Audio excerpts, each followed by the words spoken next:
ये पुरुषी से गम जब करते हैं, कुछ कह न सकूं, चुप रह न सकूं, खामोश रहूं नामुमकिन है, कह दूं तो शिकायत होती है। अध्यक्ष महोदय, अभी आपकी इजाजत से बिहार में जो मतदाता सूची का विशेष गहन पुनरीक्षण हो रहा है, उस पर आपने विभिन्न दलों के नेताओं की राय सुनी है और सदन भी अवगत हुआ है। वैसे तो हमारे पक्ष यानी सत्ता पक्ष के लोगों को आपत्ति हो रही थी, जो सदस्य रह के औल रहे थे कि चाहे अपना नियमावली की बात हो या मामला उच्चतम न्यायालय में है, इसलिए इस पर चर्चा का औचित्य नहीं है। लेकिन फिर भी आसन सर्वोपरि है और आपने ये निर्णय लिया और हम लोगों को भी अवगत कराया कि सदन के संचालन में सहूलियत के लिए सभी दल के नेताओं की राय एसआईआर यानी विशेष गहन पुनरीक्षण पर क्या है ये जान ली जाए। तो हम लोगों ने भी सरकार की तरफ से आपत्ति नहीं करके आपके द्वारा जो ये प्रस्ताव सदन के सुसंचालन के संबंध में दिया गया, हम लोगों ने भी आपत्ति नहीं की, हम लोगों ने अपनी राय प्रकट की। और मुझे अच्छा लगा कि नेता प्रतिपक्ष कल जब इस बात की शुरुआत कर रहे थे तो पहली ही पंक्ति में उन्होंने कहा कि ये लोग एसआईआर के विरोध में नहीं है, पहली पंक्ति कहा। और आज जब उसी विषय पर चर्चा को जारी रखते हुए आज जब समाप्त कर रहे थे तो अंतिम पंक्ति उन्होंने कहा कि बिहार सरकार इस बात को देखे या गारंटी दे कि बिहार का कोई सही मतदाता छूटे नहीं। तो उन्होंने भी कहा कि एसआईआर के विरोधी हम नहीं हैं और सरकार की भी मंशा वो जानना चाह रहे थे। तो महोदय, हम भी सरकार की तरफ से इस सदन को और बिहार के सभी मतदाताओं को आश्वस्त करना चाहते हैं कि बिहार सरकार भी यही चाहती है कि कोई भी सही और वाजिब मतदाता सूची से बाहर नहीं जाए। हमारे मुख्यमंत्री से लेकर सारे मंत्री परिषद और सारे सदस्यों की यही इच्छा है कि कोई भी सही और वाजिब मतदाता का नाम आगामी चुनाव को देखते हुए मतदाता सूची से बाहर नहीं जाए। महोदय, कल नेता प्रतिपक्ष संवैधानिक प्रावधानों की भी चर्चा कर रहे थे कि जो इस संविधान के प्रावधान के तहत भारत का आदमी नागरिक 18 वर्ष की उम्र पूरा कर लेता है, उसको मतदाता होने का अधिकार है।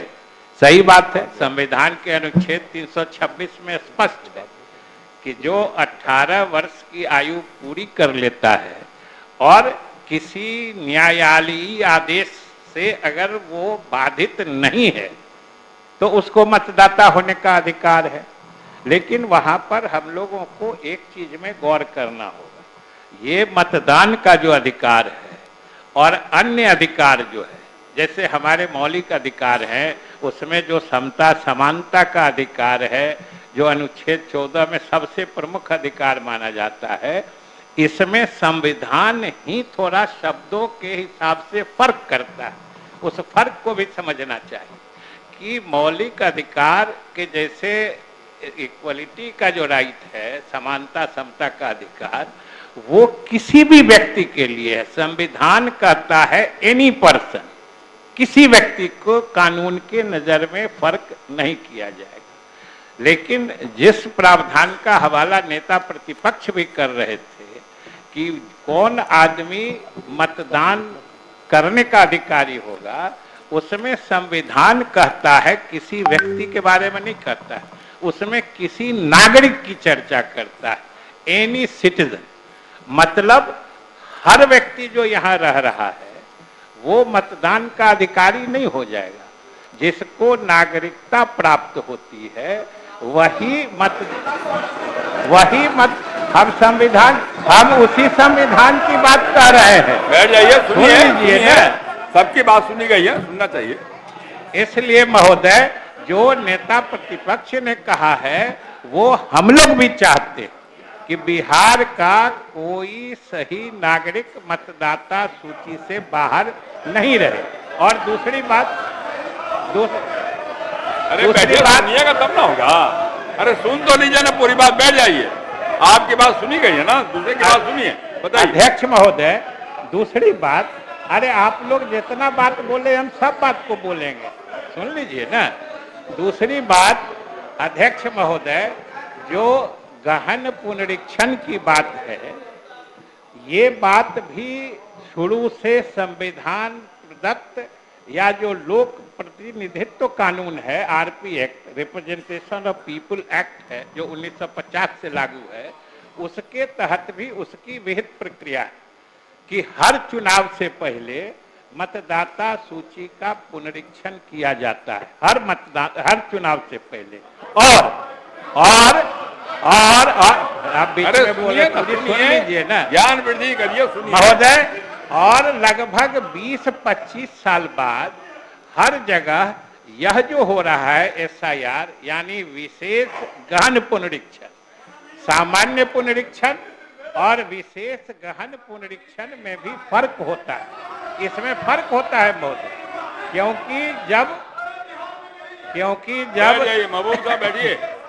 क्योंकि जब सामान्य पुनरीक्षण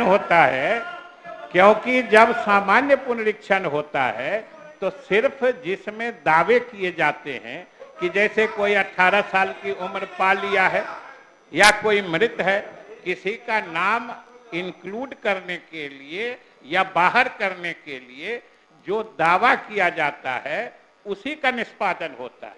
लेकिन जब 20-22 वर्षों बाद, जैसे नेता प्रतिपक्ष भी जिक्र कर रहे थे, जो पिछला 2003 में हुआ था, और उसके 22 साल बाद, तो उसमें दो चीज होती है कि उसमें हाउस टू हाउस सर्वे होता है।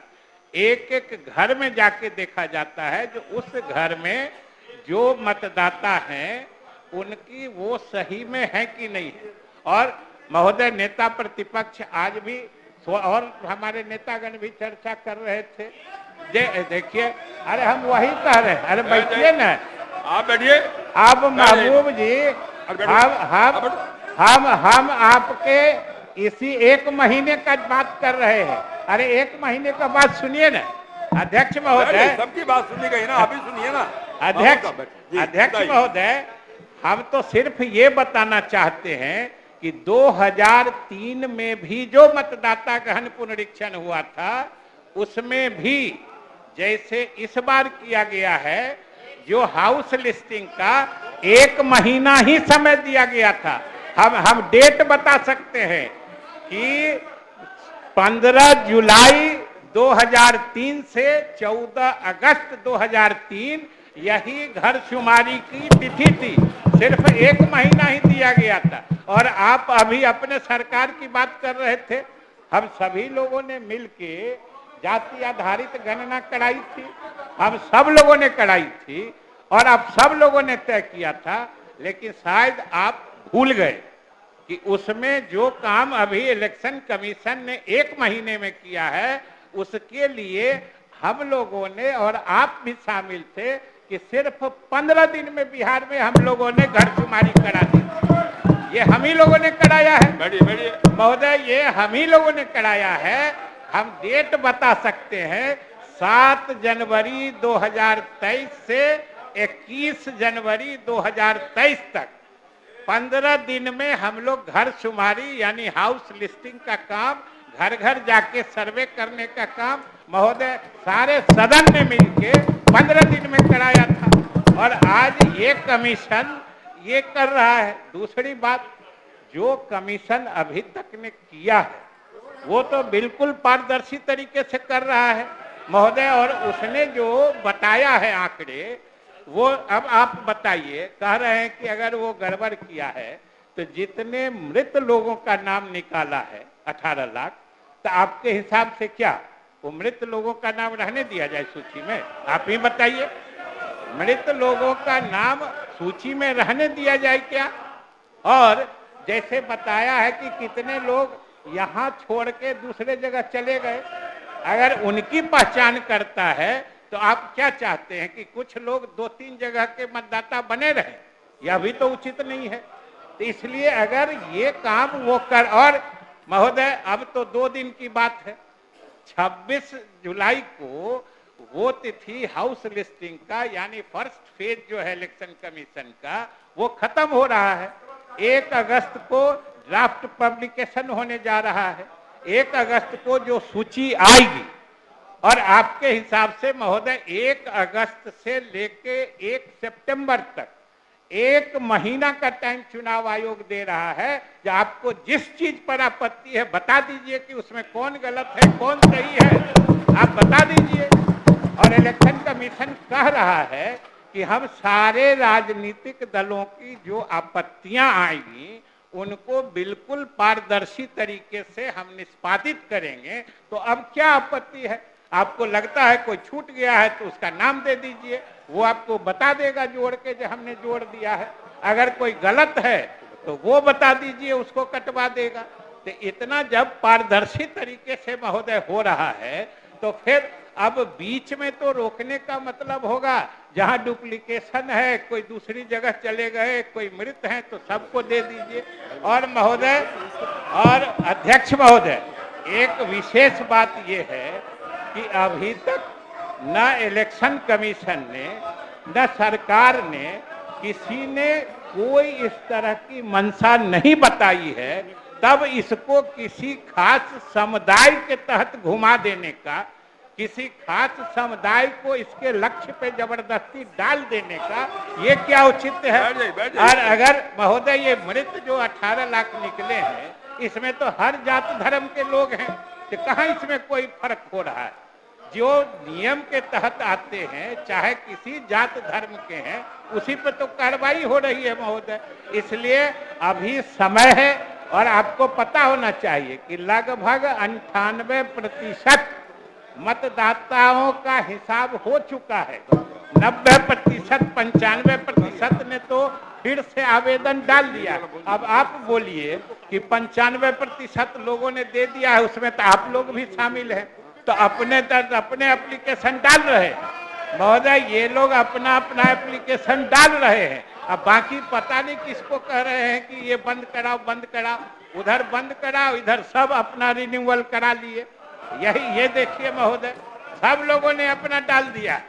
इसलिए हम कहेंगे महोदय कि बहुत पारदर्शी तरीके से हो रहा है। और हम फिर सरकार की तरफ से कहते हैं कि आप अगर किसी वक्त ये बता देंगे कि बिहार के किसी वाजिब सही मतदाता का नाम बिना किसी कारण के मतदाता सूची से काटा गया है, बिल्कुल सरकार उसका संज्ञान लेगी, कमीशन से भी बात करेगी। लेकिन अगर कहीं डुप्लीकेशन है महोदय, उसको जरूर देखना चाहिए। और सब लोग तो आप लोग अपना अपना करा ही लिए हैं, तो दूसरे का भी करवा दीजिए बात कर। और महोदय जो 5% लोग